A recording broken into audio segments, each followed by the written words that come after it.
So I can't help but notice, Gary, you've slipped the old gigs on there. That normally means that we're about to get into something highly technical. So what's technical about this now? Well, we've got our EV charging point installed, Yep. We've commissioned it, and it's ready to start charging. However, connectivity is always important. Can we use an app? Can we get some additional features? Yep. And we can with the Zappi 2 by just simply installing the hub. Okay, so we've got one of those. So this will be hardwired into your internet connection and use radio frequency in order to communicate with your Zappi 2 charging point. Fantastic. And of course, Myenergy have developed an app for this as well, so that you can monitor how much power you're using, what's going into the car, what's coming from your solar panels if you've got it, and you can see all the information that the Zappi 2 is processing can all be displayed remotely on your app. So I think what we do is we head inside, we'll get this hooked up to our router, and then we'll see how we get this to link to this and start speaking to each other. So we've had the pleasure of coming inside out of the cold now, Gaz, and what we're going to look at is how do we connect our Zappi to the internet via the hub. So if you could just show us how this all connects together for us. Yeah, we're going to need an Ethernet cable first. It says in the instructions to connect this before the power supply. I'm just going to follow the instructions through. I don't know whether that's actually crucial, but I'm going to connect it in the order it requires online in the fact sheet. So if I undo that, I'll connect it to the back. Like so.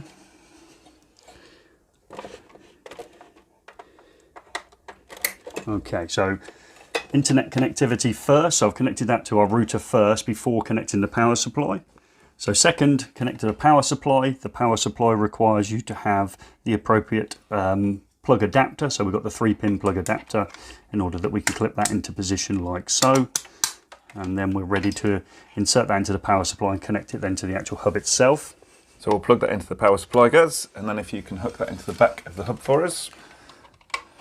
Okay, and we've now energized. We've got a green and a blue light. So we've got the hub powered up, the power light is green. So now, Gary, we're going to go to myenergy.com/new hub, and that's going to help us to do this pairing process. If we scroll down to the bottom of that web page, we've got the instructions for the Zappi version 2. So we've got the hub plugged in, the power light is green, and if we now put the hub into pairing mode by briefly pressing the pair button.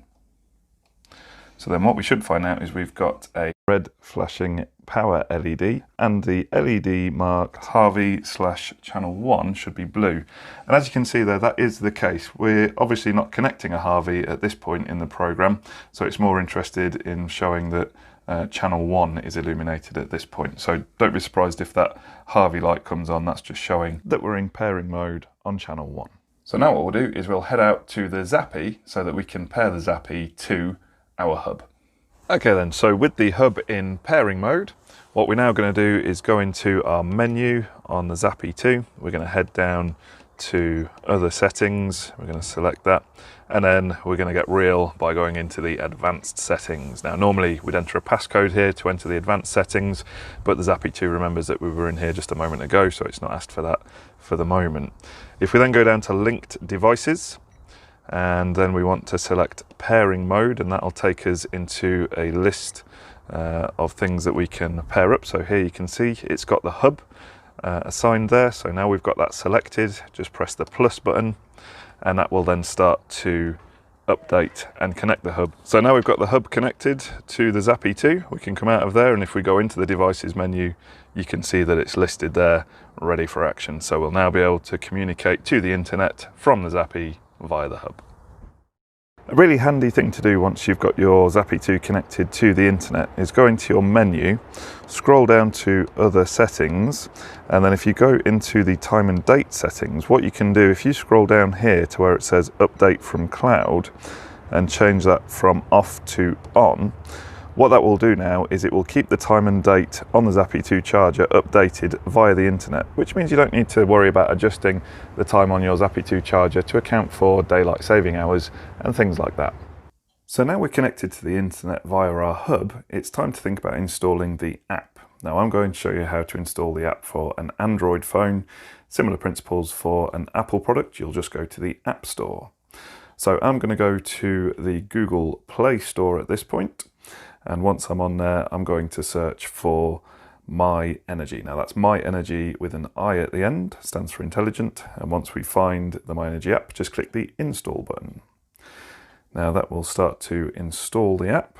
And it's quite a small app, so it shouldn't take too long to install. That'll just fill up there. And once it's installed, click the Open button, which takes us to this page. Now on this page, we read that no hubs are configured yet. So we're going to tap the little plus sign, and that will allow us to add our first hub. We've not connected this hub before, so we're registering a new hub. So we'll click that one.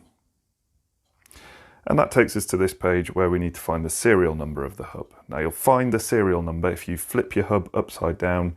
There's an 8-digit code printed there. So we'll just pop that into the phone. Once we've got the serial code inputted, we go to the next screen, and that asks us to find the registration code of the hub. Now you'll find that if you go to your Zappi, press the menu button, and then scroll down to the information option, and then go into that menu. And then if you scroll down just one page, you'll find there the hub registration code. So we take that code and we're going to use that into our app in order to register the Zappi. Now on this screen, we need to set up a password. So the password that I think I'm going to use here is Happy Zappi, because that's how it makes me feel. And so we type in Happy Zappi as our password. And then we just need to confirm that. So we'll type that in again. Having clicked the next button, that brings us to the hub name page. So I'm going to call my hub Shay Joey, because that's where we've got it installed. And then once we've typed that in, press the next button again. And that brings us to this page where we've got all the information just to confirm that that is correct. Then we click the next button. And that brings us to the home page of our app. And you can see here that this is rather beautiful because it tells us how much power the house is using. We can see that we've got 0.1 kilowatts. And it also shows us where that's coming from. So in this case, it's all coming from the grid because we've got no solar panels installed yet. And we can see that we've not got the EV connected, so there's no power being diverted into that at all. So that's an overview of how we install the app and set that up so it's ready for the customer to be able to monitor their power use. So let's just summarize the 3 commissioning videos that we've seen. In the first video, we saw an overview of the front screen that features on the Zappi 2 charging unit, and we saw the information that it contains. That's obviously information that would really need passing on to the customer so that they know how to translate the information that the Zappi 2 is giving to them.